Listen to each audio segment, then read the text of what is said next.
What's up, America? You God-fearing, Bible-thumping, gun-toting patriots?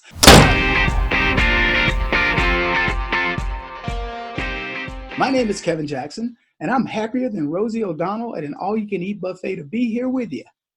I'm not exactly sure who's going to get to see this, but I am curious about something. How many of you know me? Well, those who don't, you are racist. Shame on you. Just kidding. We don't have that racism stuff here. But listen, I am not Candace Owens, so let me jog your memory just a bit. You might actually not be racist and instead people who judge others by this radical idea. It's called the content of their character. I was a Fox News contributor for 3 years, appearing on the biggest shows. Megyn Kelly when she was there, O'Reilly when he was there, Hannity, Tucker, Fox and Friends, almost all of these other shows. And I'm proud to say the last time I checked, my appearances still have the record for the largest audiences ever recorded on Fox News. Yes, I still hold that distinction. And I know I am right. Now, I was fired from Fox News about 3 years ago for a tweet about the Kavanaugh accusers. I tweeted that these women who accused Justice Kavanaugh of the things that they said he did were lying skanks. And I stand by that tweet. Anyway, on another thing you may know me is that you may have bought one of my books. So if you did, you made my books Amazon best sellers. My last book was a book called Race Pimping, and it couldn't be a more revealing look at leftist America if I wrote it yesterday. What you are experiencing right now in America with BLM, Black Lives Matter, Antifa, and all this other nonsense is exactly what I wrote about in my book years ago. Why? Because I'm Nostradamus, the black version of Nostradamus. I already knew the future. You want to know how I know the future? Because I know leftists. I know exactly how they behave. So this book was prophetic. I also have this thing, it's a superpower. And I tell people about it because I want to make sure that they understand that they cannot try to be me. That superpower is called common sense. And I'm amazed at how many people find my predictions uncanny. More on that in a bit. Now, you might also know me from my syndicated radio show, The Kevin Jackson Show. Undoubtedly, the best radio show hosted by a Black conservative man with degrees in electrical engineering, computer science, and math, and who worked as a management consultant. And I am #1 in most regions of Africa. Now, if you do want sanity restored back in education, then you might know my work at seekingeducationalexcellence.org, excuse me, a nonprofit that pushes for meritocracy to be restored in education. I know, big word for a black man, but I do know what it means. It means that I want people to be judged by the content of their character. Every kid does not need to go to college. Every kid needs to find their passion, and that's what we should be helping people with, and we're not doing that. Finally, you might know me from my unrelenting views on pragmatism, aka conservatism, if you know my brand, The Black Sphere. There, a little bit about me. Now, if you don't know me from any of those things, then I do want to issue a trigger warning for you. I'm old school when it comes to political correctness, therefore, I have none. I stand before you folks, listening to me, a free-range Negro. I answer to no one.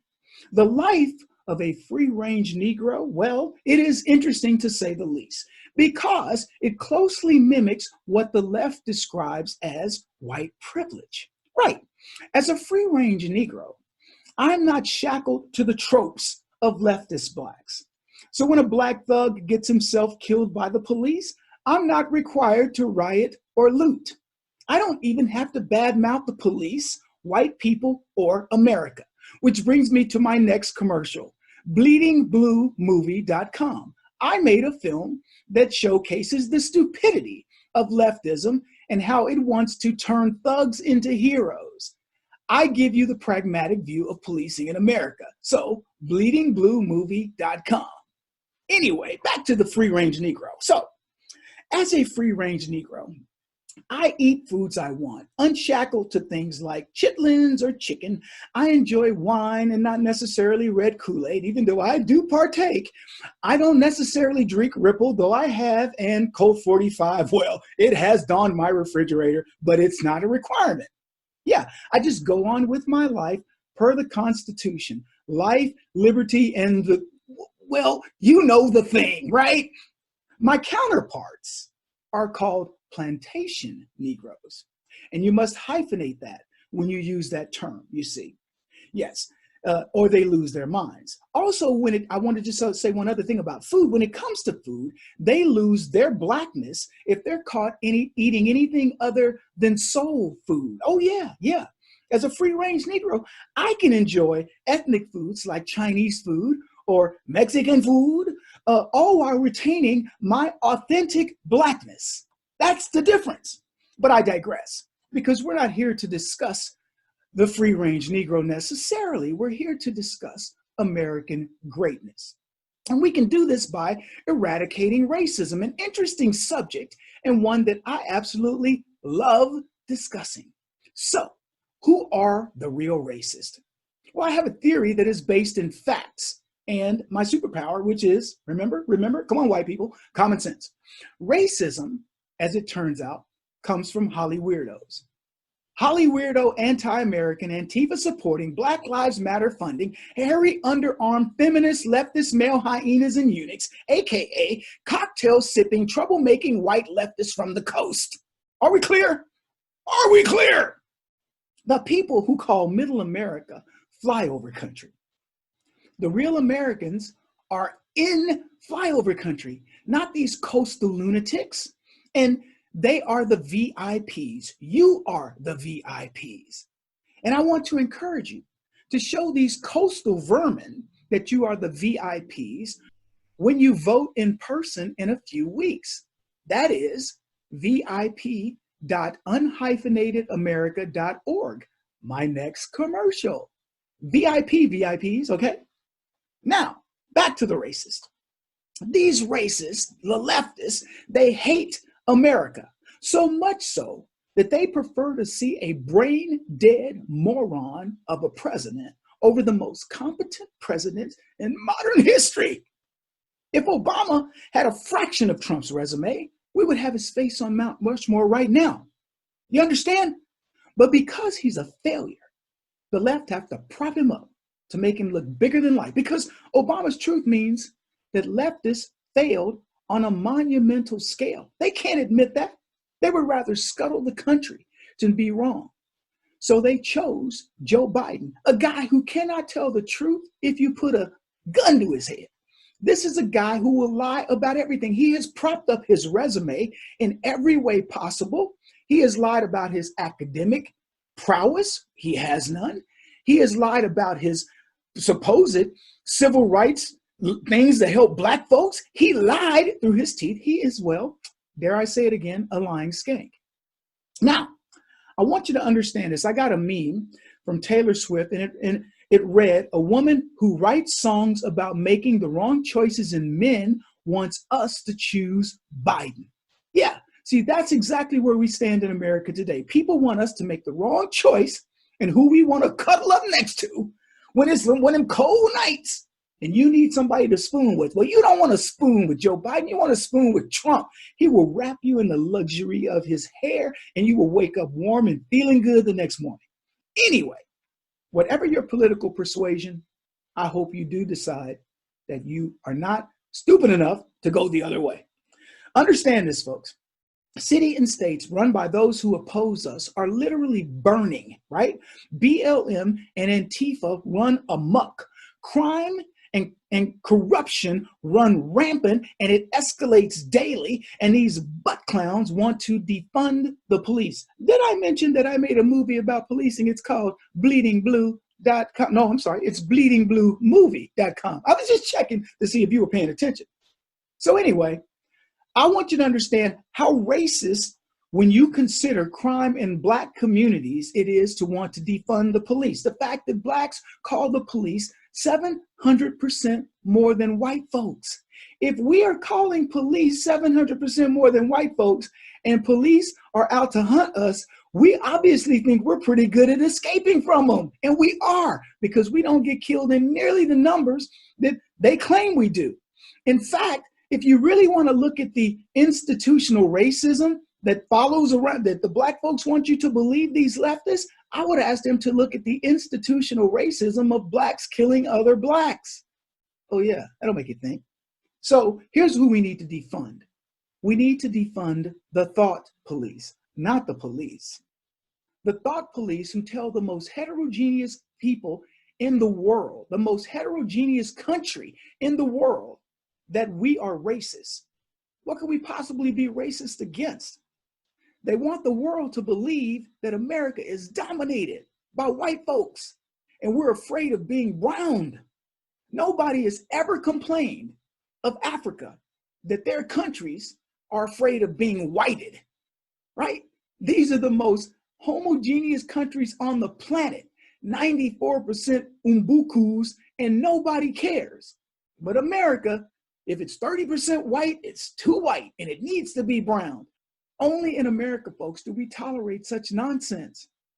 They count Arabs as white in this country, and then they complain about how white it is. They count Spaniards as white in this country, then they complain about how white it is. Next, they say that my melanin-challenged brethren and sisters have white privilege. Just being born white is supposed to give you white privilege? Ask that of the white boys that face LeBron James if he backs down because they're white. Does LeBron James feel like, oh my gosh, that white boy's on the bench down there, how can I possibly win? Has Usain Bolt ever said that on any track he's ever set foot on?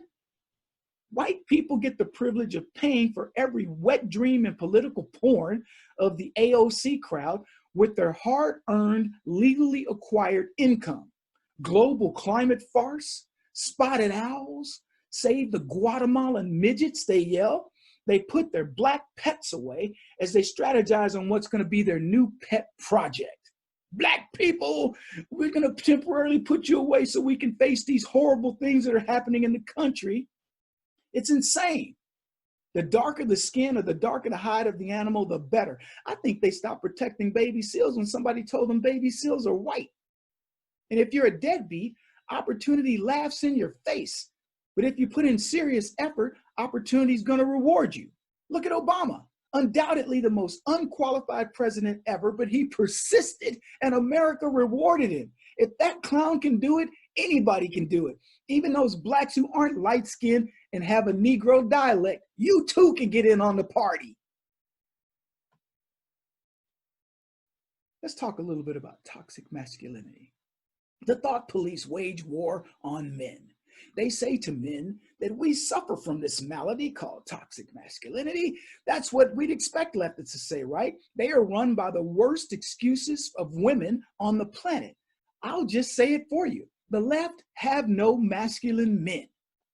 Our side has them all. Real men in this country have but one political affiliation, American.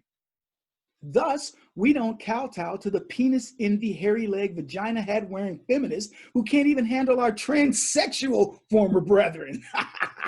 We win all the track meets, we win all the boxing contests, we even win the beauty contests when we become women. So I can't wait until the WNBA is transsexual. It's coming. I say to the men here today, bask in your masculinity if you're watching me. Do as I do. Look at this, gaze upon it, okay? I bathe myself in masculinity daily. Then I put on my manly deodorant, spritz on my man musk cologne, and start scent marking everywhere I go.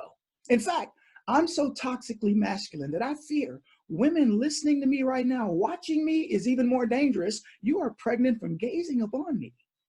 Turn away, ladies, turn away. I will not pay child support for your error. I know it's tough, but you're going to need to look away in a non-masculine direction. Speaking of ladies, those of you who are indeed gazing upon me and have taken the risk are not feminists. You're not considered feminine enough for the aforementioned women. if you endorse motherhood, breastfeeding, homeschooling, and the like, or if you forego a career for the sake of your children or your family, then you are kicked out of the sorority, sister. If you don't embrace the Me Too farce or believe that all men are toxically masculine, then your sisters on the other side disown you. And I say for you to say to them, screw you. You ladies exude feminism, but not the toxic type.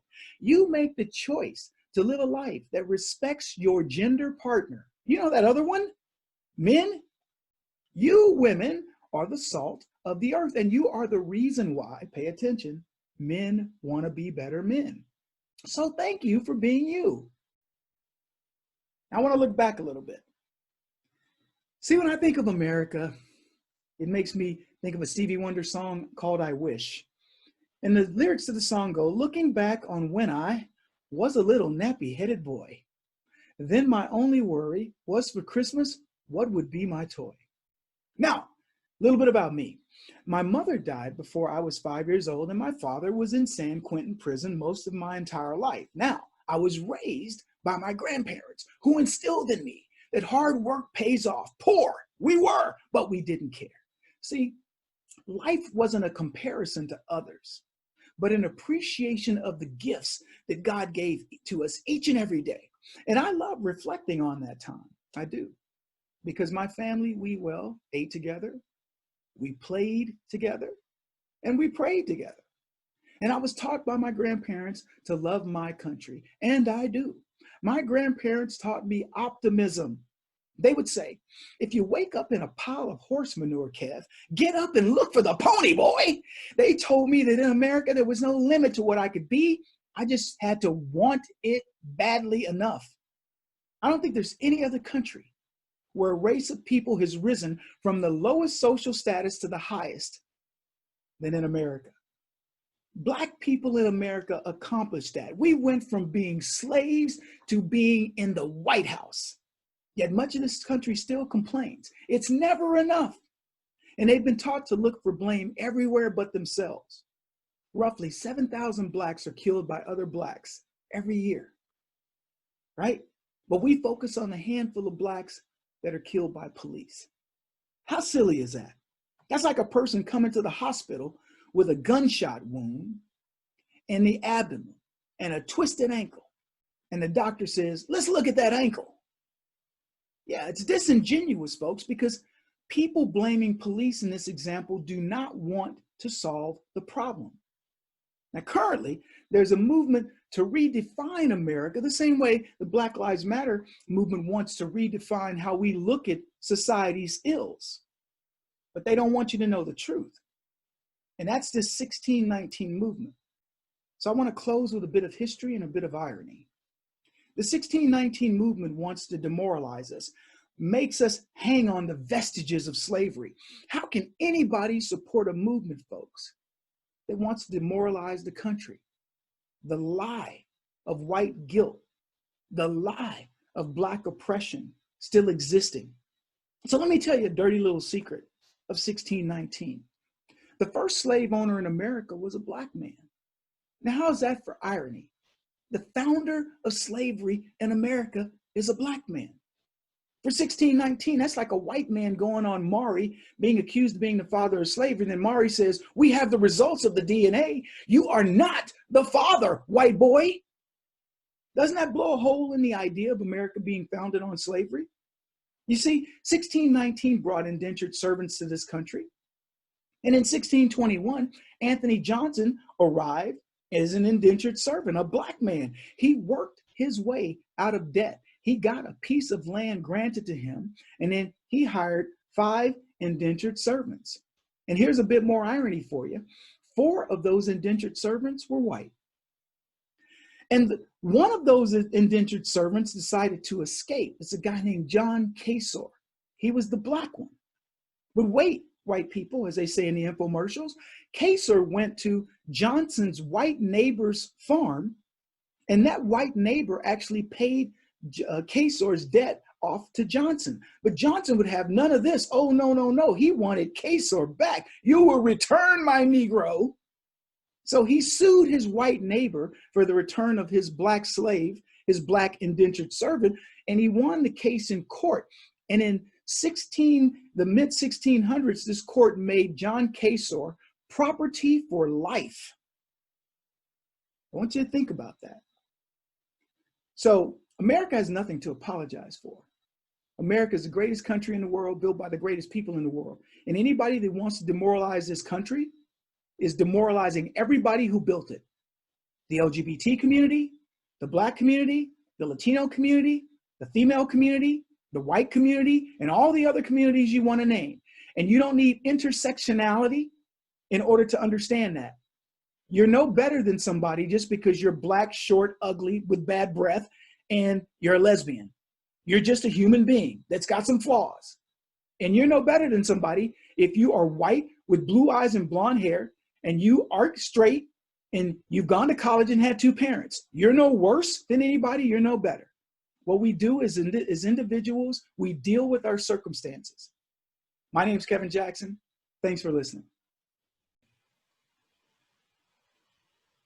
Oh, hey, what are you still doing here? You're supposed to be watching my other videos. Get out of here.